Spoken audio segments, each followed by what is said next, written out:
Everyone hear me okay? You know that is right. All right. Well, thank you for coming to this panel. Yesterday was sort of a general Q&A, and this panel I want to focus more on working in Japan, because that's an experience that not everyone has, and it's an experience that a lot of people want, but there's a lot of information online that speaks to, I don't know, the human condition, the human experience of working in Japan, and what that's like, and how to get there, and the trials and tribulations of making that happen. There's so many different things you have to deal with to work in Japan, and there's a lot of red tape that's involved. There are certain programs like the JET program. The JET program, where you basically have the Japanese government on your side, and they offer a lot of assistance with certain things like getting your visa and things like that, which is super helpful. If you aren't with the JET program, you're kind of flying on your own, trying to figure out how to get a visa, and you have to get a company to write a letter for you. There's a lot of paperwork, but yeah, I think I like to start this off with my experience with the Japanese language and my experience working in Japan and studying abroad in Japan. I started studying Japanese in college, and I sort of self-studied before that, not to any true level of proficiency, but I just studied on my own. Got to college, started studying originally just to fulfill a language credit, and then fell in love with the language itself because it's so different from English. It's hard, especially the written language.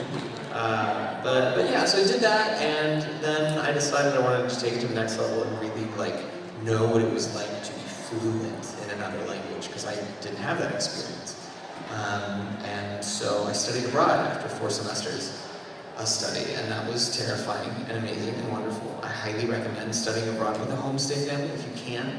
If you find that opportunity in front of you, I would highly suggest taking it, because it will change your relationship with language in so many ways, and you have a conversation partner all the time. It's wonderful. My host mom and I spoke to each other all the time, and when I first got there, I was terrified of saying anything, and by the time I left, she and I were chatting about politics and science and religion and current events. I was like, is this my life? Is this real right now? An interesting side effect of that, though, was that my host mom was from Osaka, and even though she didn't speak to me in Osaka then, with all of its very fun, specific words and like wakara hen and nande and things like that, their intonation is slightly different, like when they go up and down. And so to this day, when I say the word Tokyo,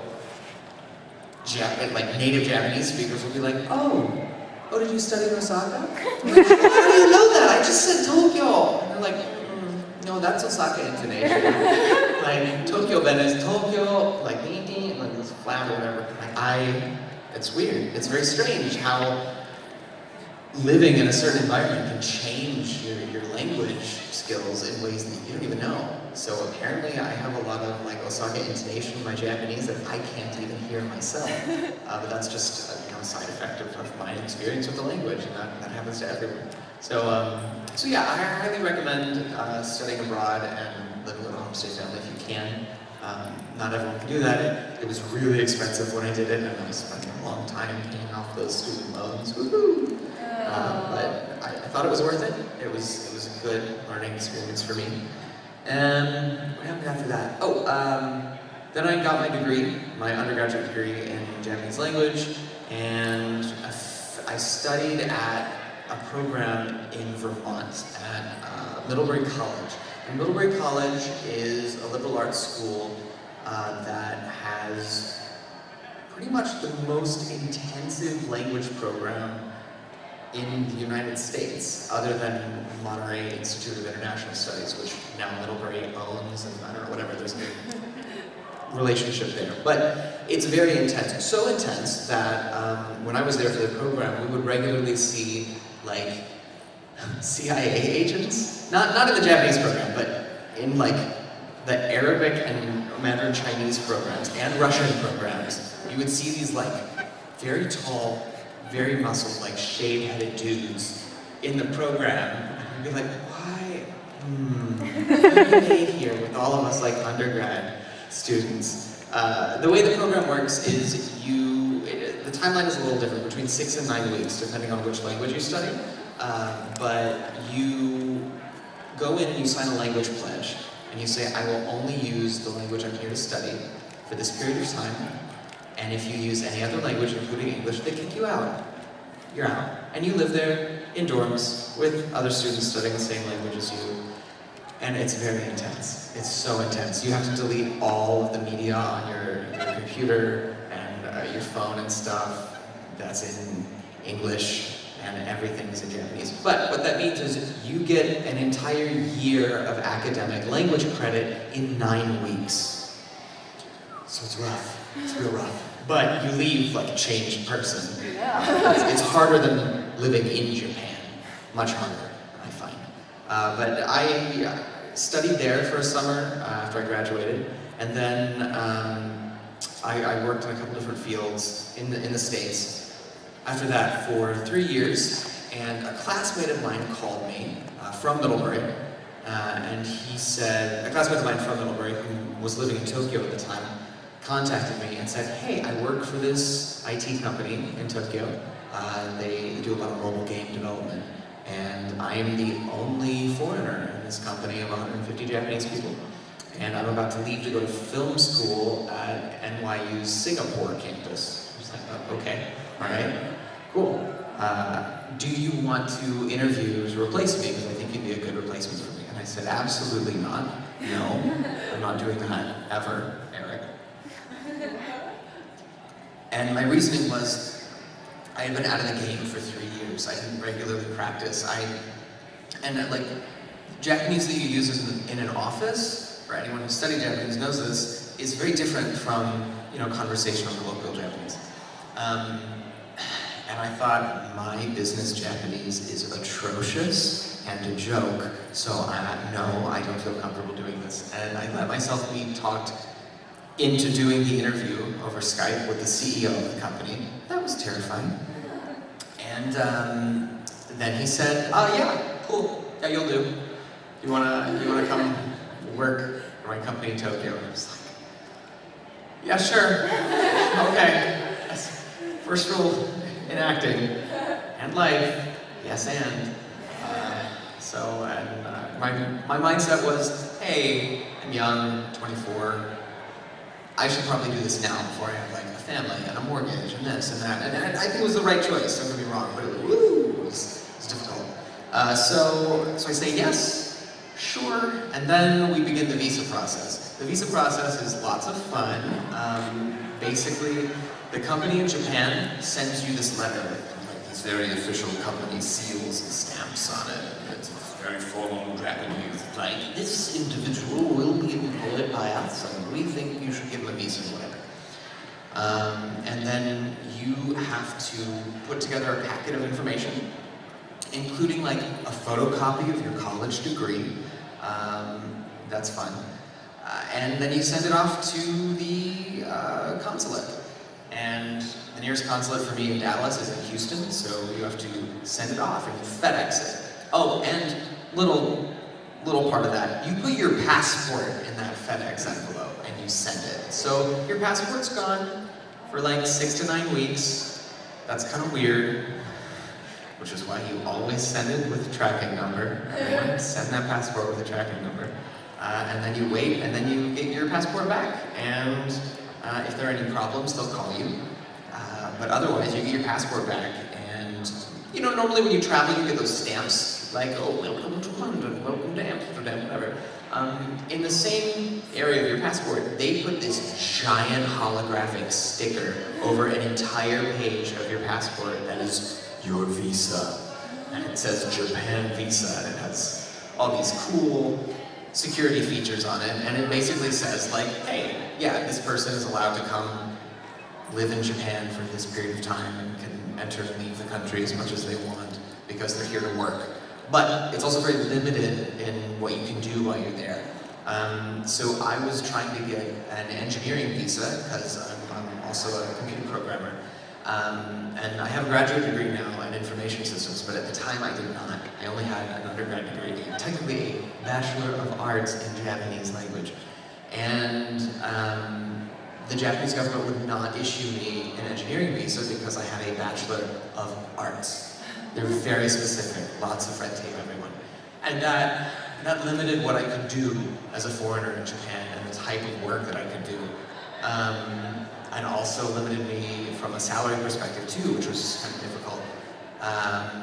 But it's good to know those limitations before you start trying to get work over there. The Japanese government is very specific about the types of visas they'll give out and the work you can do. So I highly recommend that if there's something you want to do in Japan, the government says you either have to have a degree in it from a college, or you have to have 10 years of verifiable work experience. So I don't have experience submitting an application for a visa with that 10 years of work experience documentation, but that is a way of doing it. So let's see, so I sent that off and then got back my really impressive looking visa. And then I packed my entire life into 2 suitcases and moved to the other side of the planet. Well, I guess it's not the other side of the planet from here. It's actually a lot closer than Dallas, Texas is, but...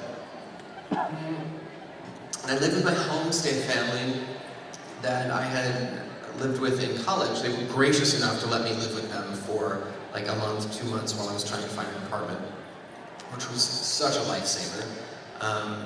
And I started looking for an apartment while I lived over there, and that was fun. Over in Japan, you use realtors to find apartments, and you pretty much have to go through a realtor.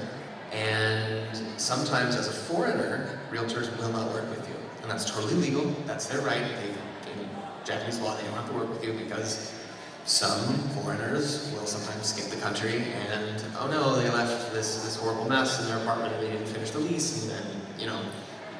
But that just makes it very difficult to find a place to live sometimes. Also, when you sign a lease in Japan, you have to have something called a guarantor. And the closest thing to a guarantor in, like, culturally, I think, to our way of signing contracts is, like, a co-signer on a loan. So let's say you take out a loan and you have a co-signer. What that means is if you default on the loan, they can go to that co-signer and be like, hey, they're financially responsible. Well, a guarantor is financially responsible for your lease if you skip town. And by Japanese law, that guarantor has to be a Japanese citizen. So that's fun. So you arrive to the country and you're like, okay, I'm trying to be a little foreign worker. Do you think I wanted to put that responsibility on anyone that I knew? No. Especially not my homestay family, who's already letting me live with them for 2 months, like while I figure stuff out, rent-free. And I didn't know this before I left, which is probably, you know, that's my fault, I should have known that. But I thought, oh, this is real bad. What do I do? And in the end, I had to sort of dig my heels in and go to my company and be like, listen, you wanted me to come work for you. I'm gonna need you guys to be my guarantor. And they were very hesitant. They were like, no, we're not doing that. I'm like, okay, guess I'm packing my stuff up. I'm going back to America. Have fun, like, finishing your publishing contract because you don't have a translator that can translate, you know, technical terms or whatever. So it was one of those standoffs where they were like, no, we're not doing that. I'm like, okay, bye. I'm like, whoa, wait, okay, fine, we'll do it. Which was a little stressful, as, you know, I've only been there for 5 weeks and had to have that conversation. But in the end, I told them, I was like, I'm not going anywhere. I swear I'm not gonna, you know, screw you guys. Just please, I need a stamp so I can live somewhere. That's it. I'm here. I moved my entire life to be here. So, and they listened, they believed me, and it was fine. But it was just kind of stressful at first. If I could do it over again, I would have done it differently. I was very sort of focused on having my own place because that's what success meant to me. And in reality, I would have lived in a share house. Share houses are so much easier. Usually you live in like a nice place that has a common area with a big kitchen, a big like a social area, and you live there usually with like sometimes there are college students or other foreigners, or it's a good mix of like Japanese people and foreign people, and you have instant friends, instant people you can hang out with. And loneliness is a big thing, I think, if you live on your own in Tokyo, because you get so into the groove of working really hard for your company, because working for a Japanese company can be a little overwhelming at times. There are a lot of demands placed on your time, and it can be hard to make friends, to be social, and I think the experience of culture shock and living abroad can make one prone to depression. It's an almost universal experience when you up and move your life to another country, especially one where you don't speak the language natively. It can feel very isolated. And I mean, a benefit to that is that you end up learning a lot about yourself and figuring out what makes you happy. But at the same time, it can be a rough experience. So I would highly recommend share houses. Most share houses, I don't think you have to have a guarantor for, which makes life so much easier. But yeah, so I found myself with a lease in a high-rise, in an apartment building, a mansion, in a place called Okachimachi. Okachimachi is on the, did someone say? Oh no, that was from outside. I thought someone knew where Okachimachi was, which really would have surprised me. So, does everyone know Akihabara? Like Akiba? Yeah. Okay. So, on the east side of Akiba is Okachimachi, and it's just a residential area, and that's where I lived. The place where I worked was in a place called Ocha no Mizu, and Ocha no Mizu is on the west side. It's just to the west of Akihabara. So I would walk through Akihabara every day to work. I didn't have to ride the train, which was nice. It was really nice. But I would walk through Akihabara and like dodge maids that were handing out like little pamphlets from my maid cafe. Domo irashaimase. I hate that voice. Every single day, like from my maid cafe.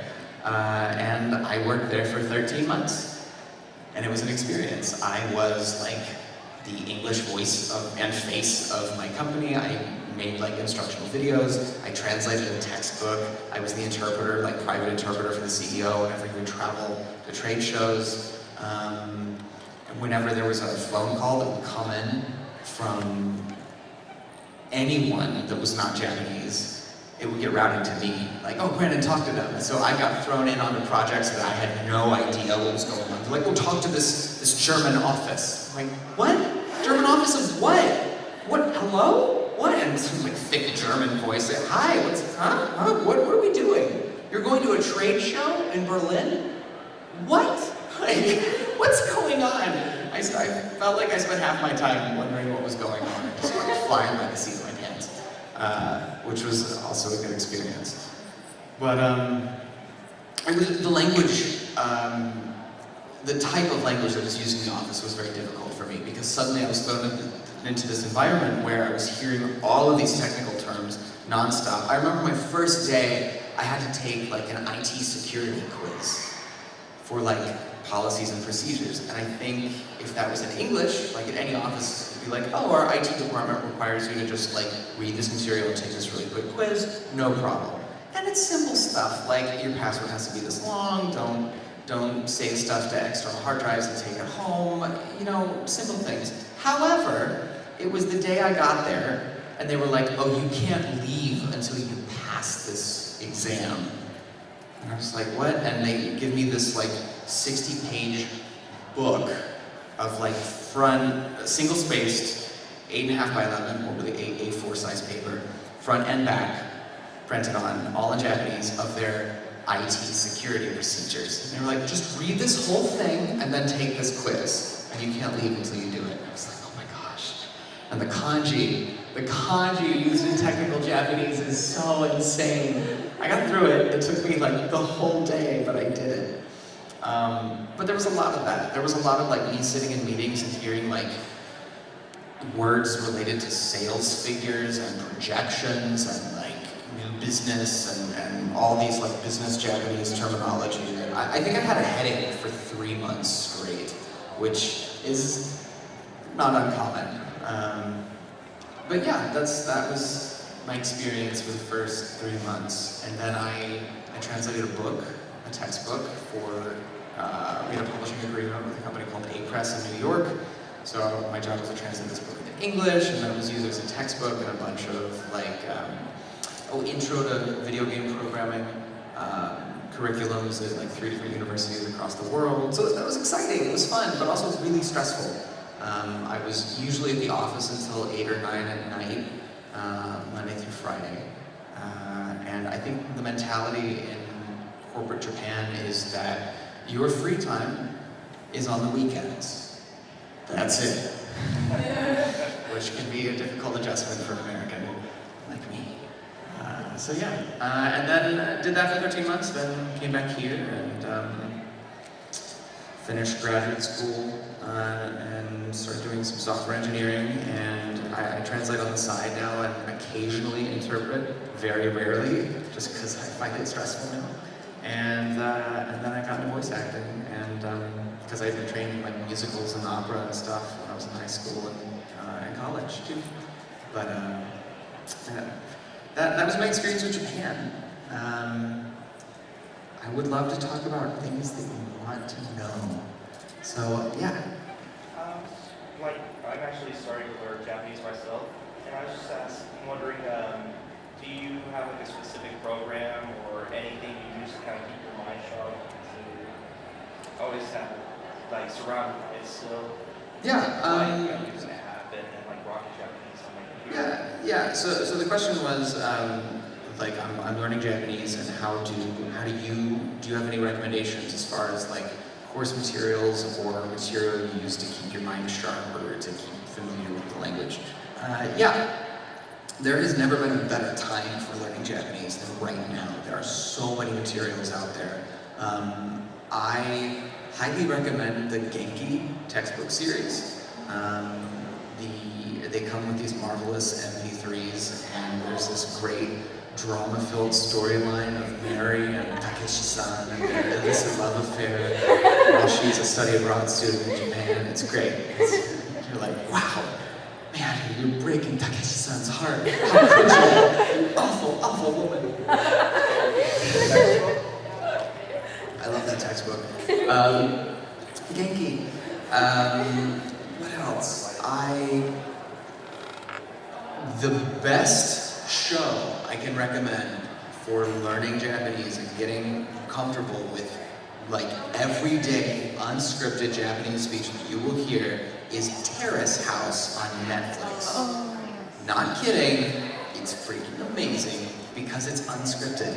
Like, yeah, they may sort of direct the people, the cast involved in the show in certain ways, but for the most part, it's unscripted. And you want that. You want to learn what people are actually saying. So Terrace House is awesome, and the subtitles are exact. Like, when you see the subtitles, they are exactly what is being spoken. So if you didn't catch that word, oh, guess what? It was written on the screen, which is very rare. Most of the time when you watch Japanese with Japanese subtitles, because of the space constraints, they will use different words sometimes, they'll abbreviate, they'll use a kanji word when the person said like a katakana word, whatever, it's not exact, so it's not as helpful. But Terrace House is a gem and amazing for learning spoken Japanese. And what else? I also really love children's books in Japanese. The Hungry Hungry Caterpillar is my jam. If you're here, go to Book Off. Book Off has excellent kids books. They also have a lot of graded readers. So you see on the front it'll say Mcinnis. You're like, oh, this is for first graders. I have the mental and linguistic acuity of a Japanese 4-year-old. So that's awesome. Thank you for publishing something to my level. Me too, because I work with Japanese kids that age. It's great. Oh, Japanese kids are also awesome. They're the best, and they're a wonderful friend to have if you're learning Japanese. Why? Because they won't judge you, which feels really great. When I studied abroad, I was terrified, rightfully so, and I had a host brother and host sister. My host brother was 8 years old, my host sister was 10, and my host brother was insane. He loved baseball. And he was crazy, which I think like all 8-year-old boys are crazy. But he was also super fun. Like, I love talking to Japanese children because I was like, oh my god, I can understand you. Thank you. yes, I would love more tea, thank you. You know, like, it's great. Because little kids don't have the same judgment that adults do. Like, they're programmed to be more open and to just accept all this information from the world. And their vocabulary is much smaller. And guess what? As a non-native speaker of Japanese, your vocabulary is naturally going to be a lot smaller. So you can kind of be on the same page with the Japanese kids. It's great. My host mom took me to my host brother's school to meet his class and stuff, and that was super, super fun. Like all the little kids are so energetic and then like yelling and stuff, and they asked me all these questions. And they all knew where Texas was. They all knew Texas. They're like, oh, you're Texan. I'm like, okay, I guess I'm not American anymore. I'm Tekisasajin. Okay, that's fine. But they were like, oh, isn't it really hot there? Mm-hmm. Does everyone ride horses there? No. And they were like, well, how hot does it get?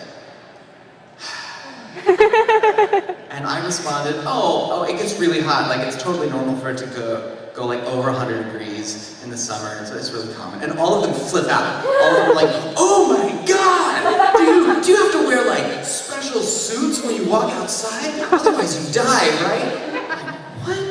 Why are all these Japanese children freaking out, thinking I'm like some sort of like alien? Oh, 100 degrees. I said 100 degrees. Only America uses Fahrenheit. They thought I meant 100 degrees Celsius. So they really thought it gets over 212 degrees Fahrenheit. I was like, they think that we're boiling alive in Texas. So I had to stop and be like, oh, sorry, we're weird in America and our degree like means something different. So I had to explain that, and I felt really dumb in front of like a bunch of 8-year-olds. Same mental levels. But yeah, Japanese children are great conversation partners. Highly recommend it. Yeah, there's also a fabulous website called iTalkI that you can, it's sort of like the Uber for language teachers. So there are language teachers around the world that you can sign up with for private lessons. They'll just Skype with you and do like video lessons, and it's great if you need a conversation partner or want like a private Japanese tutor, and it's very reasonable, and I highly recommend iTalkI. I, like iPhone I, and then talking, and then I at the end, iTalkI. So I love iTalkI. And there's another website, I don't know if it's still running, but it's called Lang8, L-A-N-G 8. Does anyone know if it's still going? They don't accept new accounts anymore. So if you already have an account, then you can still sign in and do your stuff, but you can't make a new account. Oh, you can't make a new account on Lang8. That's rough. There must be something though, like something similar. Basically what Lang8 is it's a place where you can write something in the language that you're learning and have native speakers correct you, and then in return you just correct other people that are writing in your native language, and so it's just this big group effort. It's pretty awesome. Pretty awesome. I used to journal. It's embarrassing, but at the same time, like you're all on the same page. Like it's understood. Like you're gonna make mistakes, and it's fine. I used to journal daily on Lang8, and Japanese people would be like, "That's wrong. That's wrong," and the corrections show up in like red font and stuff. It's just lots of fun. But yeah, I'm sure you can Google search for Lang8 alternatives. They must exist. They simply must. Yeah. So I hope that answers your question. Definitely a lot of help. Thank you. Sure. It's tough. It's rough. It's rough. Yes.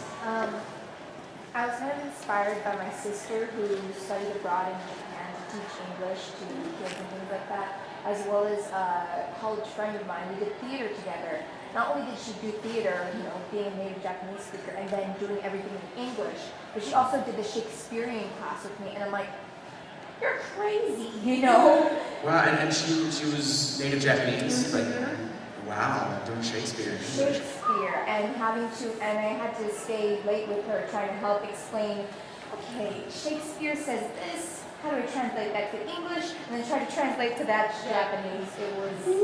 It was fun, we bonded a lot, but just seeing how she took that leap to studying abroad in such a way, or at least traveling like that, I was interested in something like that. However, I'm a college dropout, but my sister said that I needed a college degree in order to do anything in Japan.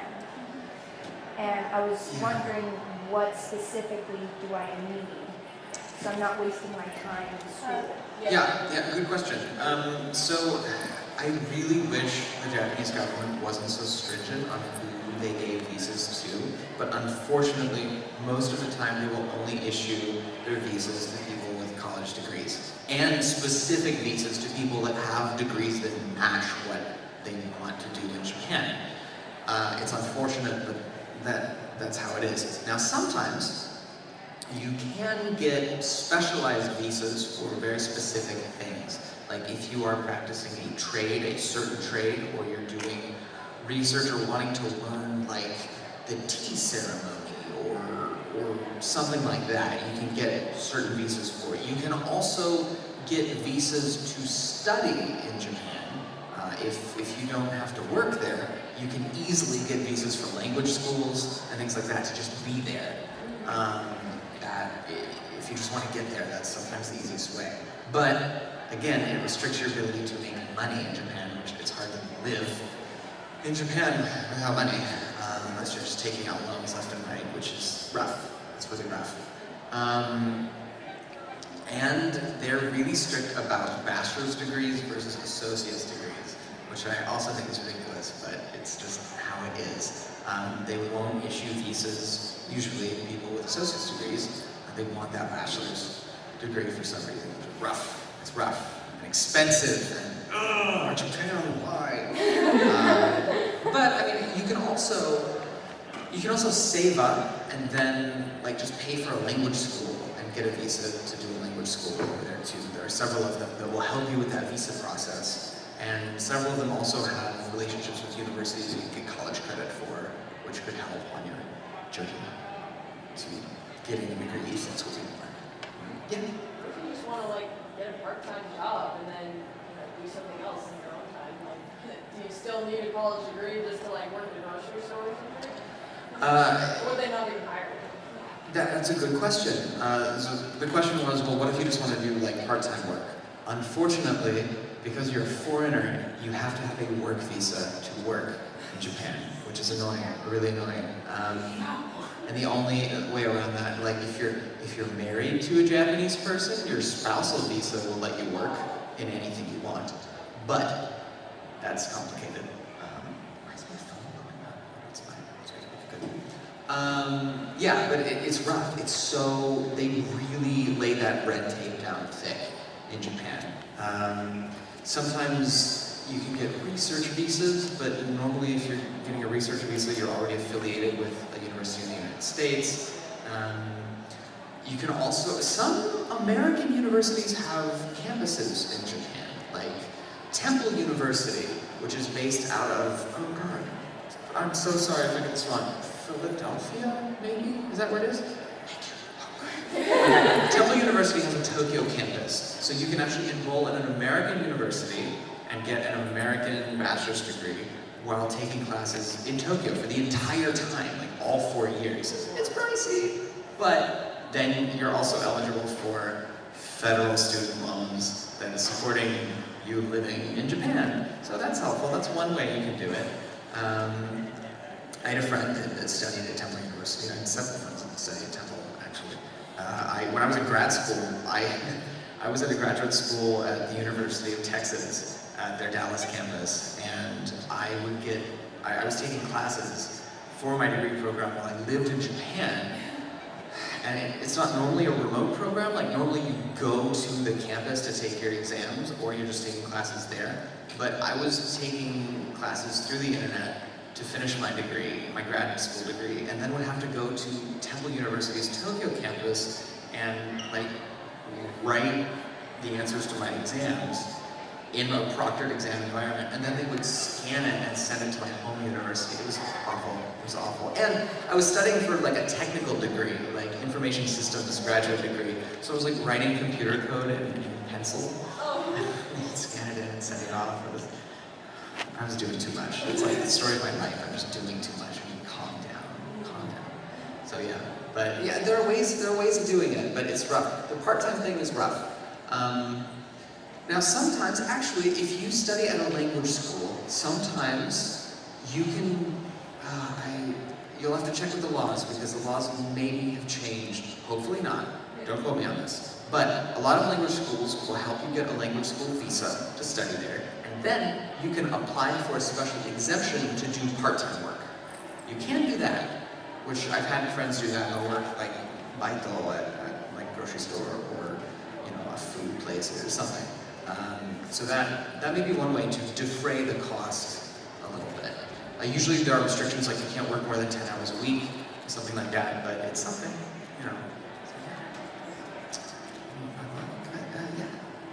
So, the visa process is kind of the most daunting part of it, and I know that I've read somewhere that companies are more hesitant to hire foreigners, and they're usually pick the locals over the foreigners, despite the quality. Yeah. And so, I'm a graphic designer, and I just kind of don't know how to check out companies before we can Yeah, so the question was, what are your thoughts on companies generally preferring local talent for jobs in specific industries, and are there any ways to, any advice, I think is the question. She said that she's a graphic designer, and there is a lot of graphic design work over in Japan, but a majority of the graphic design work goes to Japanese people, and that's true of any country. I think the majority of the work goes to nationals in that country. The best way, I think, my advice to you would be to scope out international companies that need graphic design. There are several. If you can find one of those, then they are no strangers to applying for visas for people that work for them, and maybe more open to hiring foreign talent. I know that I had several friends when I lived there that worked for, and these are big companies, but like Goldman Sachs, Google, Microsoft, and their visa process was a breeze. I mean, if you can link up with a big multinational corporation, they got you. Sometimes they'll even help with finding a place to live, and oh yeah, we have company housing. That must be nice. But yeah, it's good that you have a skill though, a specific trade. I think a lot of people will study Japanese and be like, oh, I'm going to go live in Japan. And translation is a saturated market. Japan has a lot of translators, native Japanese translators. Now the quality of that translation, at least into English, varies. It varies. As a native English speaker, if you are a non-native Japanese speaker, you will always be at a disadvantage translating into Japanese. Always. I don't care how long you've been studying Japanese. If you were not born into it and grown up with it, you're not a native speaker, right? And it's good practice to have a native speaker being the one that translates into that language. However, on the flip side, that gives you a very strong benefit if you know Japanese and you're a native English speaker, because you will always have the advantage of having that native intuition in English. The difficult thing can sometimes be convincing a Japanese company that they need that. There's a very strong mentality of, oh, well, our native Japanese translators know English better than you do. Which sometimes is true, but if you have studied translation, part of studying translation is studying your native language to a very advanced degree of grammatical proficiency, and you will have that advantage. But without a trade, without a skill, coupled with that language skill, it's going to be very difficult to find work in Japan, unless you're teaching your native language, unless you're teaching English, which you're immediately qualified to do. I mean, I argue more so than a native Japanese person teaching English. But I could talk for a very long period of time about the education system in Japan and their approach to teaching English. But that's a totally different rant. The takeaway is, if you have a trade coupled with language skills, that will get you much further than just having the language skills in Japan. Actually, I kind of want to hear that rant because Yeah. I want to go to, I was thinking either Japan or South Korea to teach English because I have a bachelor's degree. I don't have a degree in like education or teaching, but my job right now is I'm a preschool assistant teacher. I've been doing that for about like 2 to 3 years. Oh wow! So you have teaching experience already? Yeah, so I have some, and then half of my class always ends up being Japanese. I don't know why, but it is. But yeah. All right, I'll start this rant. So the way that English is taught in Japan is largely centered around reading and writing. Largely. There's a lot of like reading out loud. I'm gonna put that in air quotes. Reading out loud, where Japanese students will stand up and read a passage in English, but the pronunciation is very like through the lens of Japanese. The dogu went to the store, you know, like, and I think because there's such a strong like bullying problem in Japanese schools, that if someone, let's say like a half Japanese, half American kid is in that environment and they stand up and they say in like perfectly unaccented English, the dog went to the store, there's a strong possibility that they're going to get bullied for being different. And so it's sort of like beaten out of these kids like, well, you better stick to this like Japanese-ish pronunciation of English if you don't want to get bullied. Which causes they're incentivized to not learn true native pronunciation of English. So consequently, the speaking ability of many native Japanese people who are put through an English learning curriculum growing up is not as high as many other countries that have a similar English curriculum. So you might think, well, wait a minute, we have all of these native English speakers being put into these schools, ALTs, how come they're not being used to help improve that circumstance, to help improve that curriculum? Well, it's a very old style of thinking, I think, that the Japanese teacher is in charge and decides everything, and this is the way it's going to be, and there's a very strong hesitation to utilize the foreign talent that are in these classrooms to elevate the speaking ability of the students, and I think that's incredibly detrimental. And not only is it bad for the kids, but it's also rough for the ALTs. These native English speakers that have moved their lives over to Japan and are sitting there like, I could help. I'm right here, guys. Working like, that's got my handler Travis was a teacher in Japan, an ALT, and it's so infuriating to me. Like, I'm right here, everyone. But yeah, it's frustrating to me.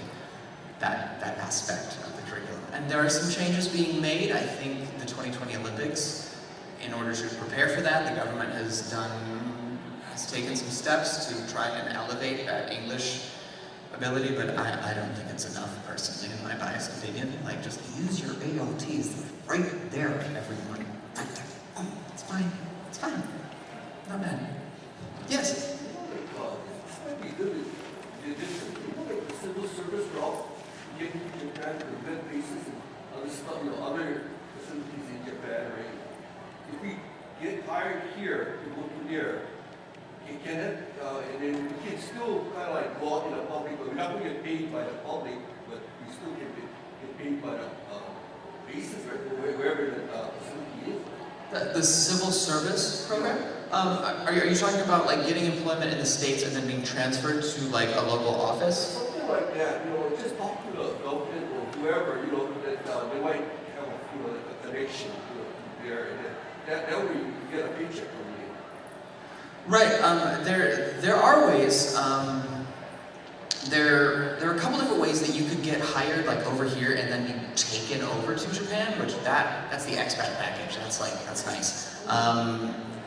For instance, if you work at, I had a friend who got hired at Goldman Sachs. Now this is Goldman Sachs, so it's different. It's a totally different ballgame. But he was able to put in a request to be transferred to Japan, and that request was honored, and that was made very easy, because then you go over there and you already have work, and that's half the battle, is having work when you go over there.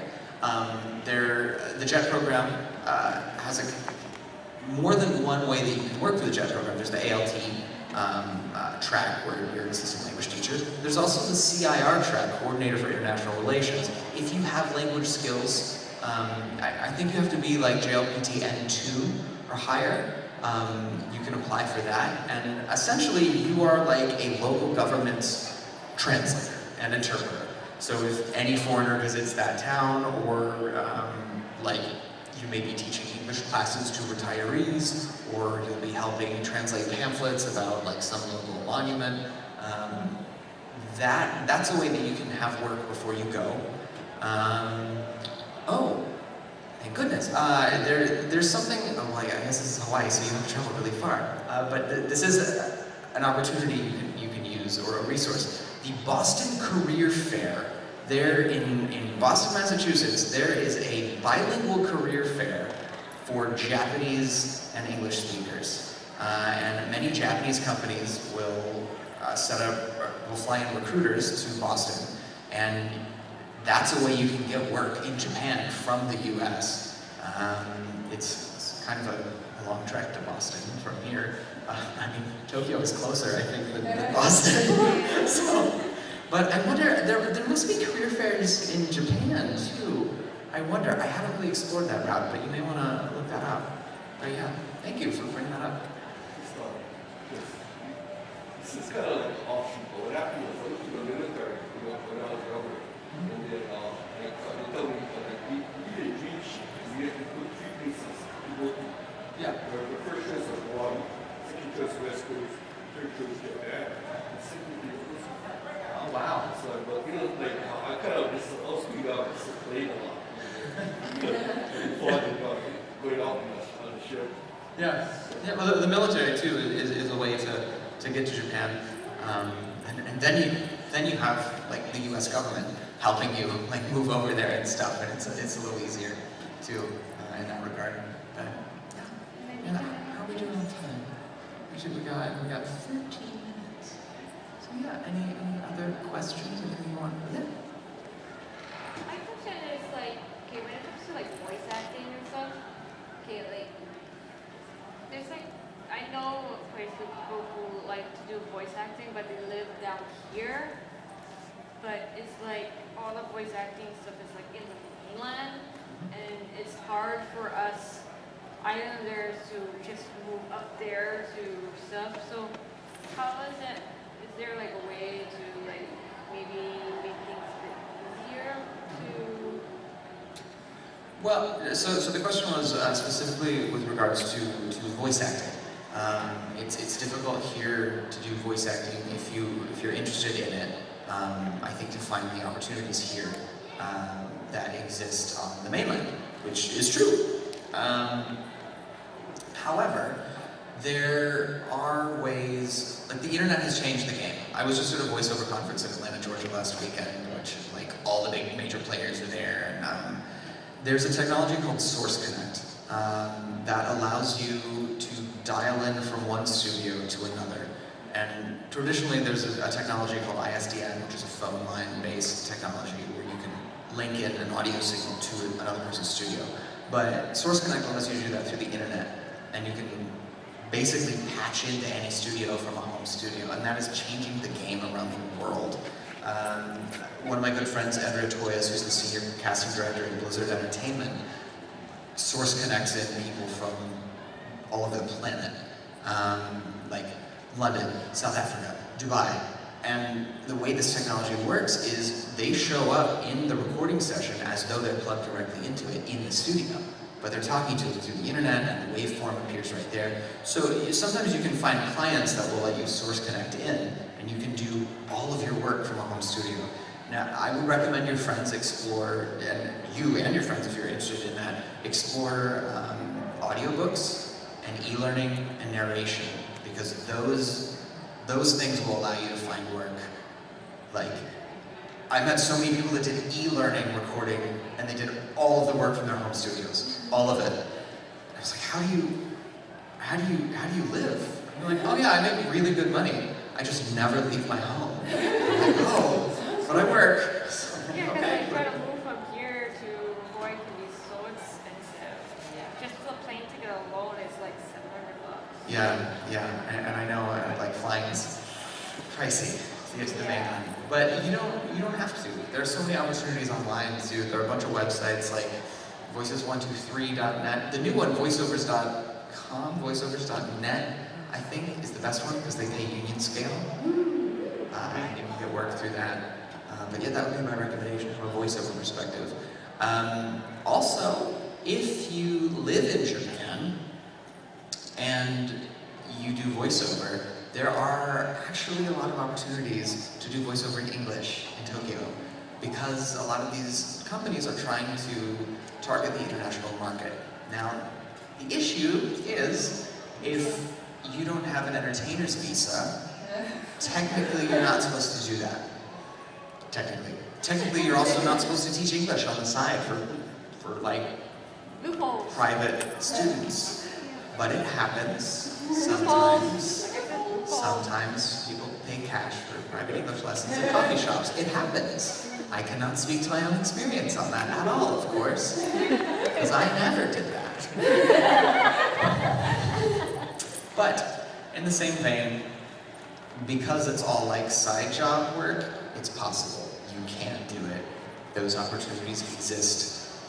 Truth be told, I don't know how to get them, but you can. There are voiceover agencies and stuff in Tokyo that will hire foreign talent. I would recommend contacting them directly. If you have a reel or something, you can always just send a reel. It helps if you're in Japan already. And be like, oh, BT Dubs live in Tokyo, right here for me. So that is something you can pursue if you do voiceover. I wasn't interested in voice acting when I lived in Japan. I had no designs on it.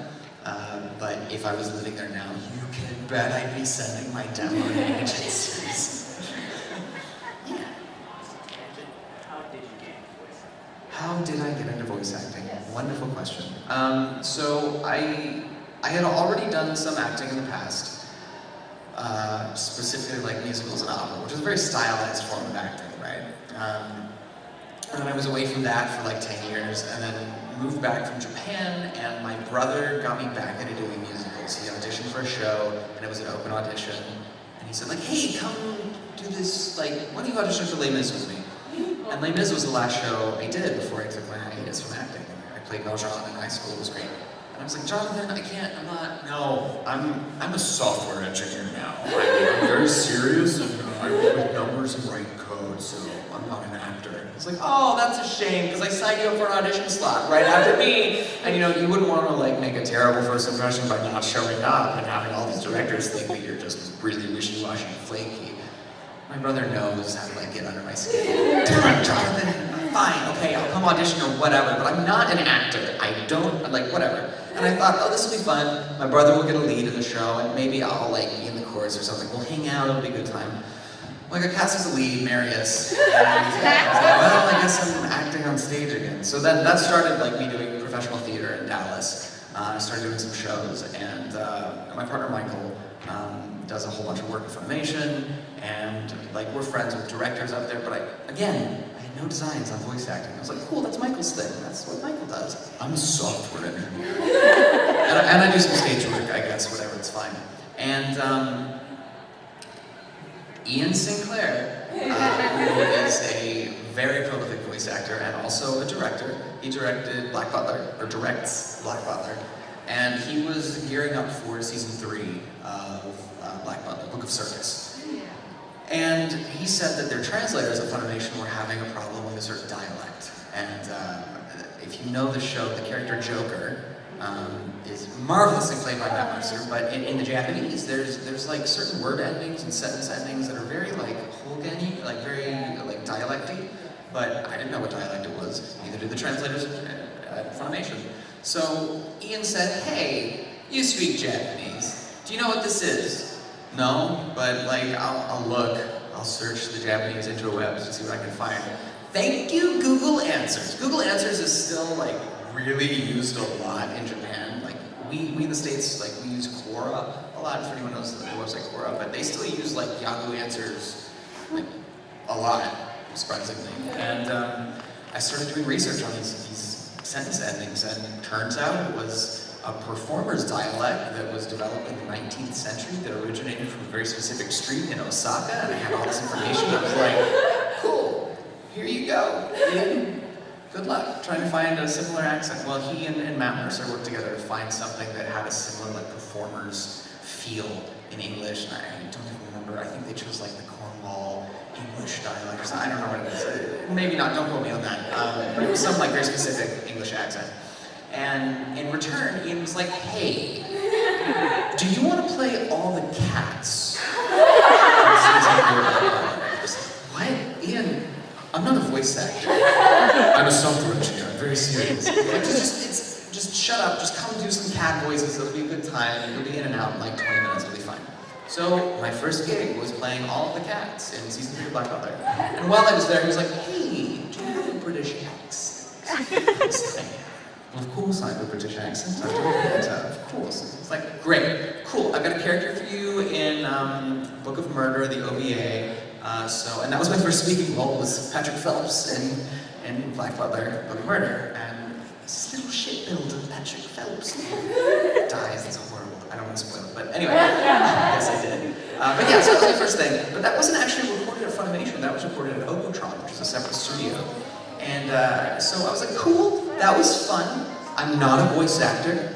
I'm a software engineer. I sometimes do professional stage work in Dallas. That's it. Don't do voiceover. A year later, Caitlin Glass comes to me because we're friends with her. We're friends with all these people, and she's like, "Hey, I don't know if you're even interested in this, but like I've got this show, and it's called Shonen Maid, and there's a character who's like a singer, like he's in a boy band, and I just need like people who sing, and I'm running out of people who can sing. Like, is this something you're interested in? Do you even want to do this?" And it was one of those like, hey, it would really help me if you do this. And I was like, I mean, I'm not a voice actor, but yeah, Caitlin. I mean, for you, Caitlin, yeah, of course I'll do it, sure. So I went in, and I recorded for Ryuji on Shonen Maid, and that was super fun, and I had a really wonderful time. And then, like, one thing led to another, and I started being used in other directors' booths, and then suddenly I was a voice actor. Yes, this is happening, okay.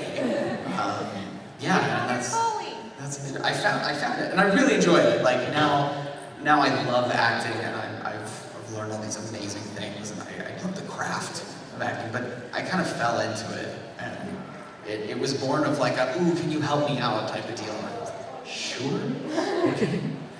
But yeah, that's how I fell into voice acting, and it doesn't hurt. Speaking Japanese does help. Sometimes, not as much as you think, but sometimes, because we're on such a tight deadline with these simuldubs, that sometimes directors, like we're in the booth, and directors will come to a line, and the line doesn't make sense. Whatever the writer wrote just doesn't make sense, because everyone's on a tight deadline. And so normally they have to pull up the translation and try to figure out like what's going on. And I'm not gonna lie, sometimes it's really helpful to be like, oh, you can just play that in Japanese and I'll tell you what they're saying. Yes. You know, honestly, the key to acting is, it isn't about you, it's never about you. It's about making everyone else's lives easier. So if you can make a director's life easier, it's not your goal to be cast in something, it's your goal to be recast. Like how easy are you to work with, how well can you help the project get finished, like to the director's vision, you know. So that's the key to acting careers. But yeah. So I don't really have anyone to endorse people. fact, In Japanese? yeah, Okay. and I'm actually very bad at speaking with people. And especially in Japanese, like in my head, it's like I'm talking a lot. I can think about things to say, and it's like I'm going all the time, but I get in front of someone and I'm like, Oh my gosh, I'm gonna screw up and they're gonna think that I'm horrible at speaking Japanese and they're gonna think I'm a moron and I'm awful and I'm awful and I'm awful. I can't speak Japanese, or I'm an idiot. I'm 0 minutes left, no! Or you just like climb up, like really. Yeah, stress. It happens to all of us to speak Japanese. I clam up too, even now. Sometimes I'm like, oh, I'm gonna make a mistake and I think I'm stupid. You're not a native speaker. You're gonna get some leeway, I promise. that website I talked about. When you're paying someone to speak with you, that fear of messing up really goes away. So you're like, I am paying you. You can't judge me. So I highly recommend that site, iTalkAI. So best of luck on your language studies. I wish you all wonderful fluency and good luck with working in Japan and everything. And thank you for coming to my panel.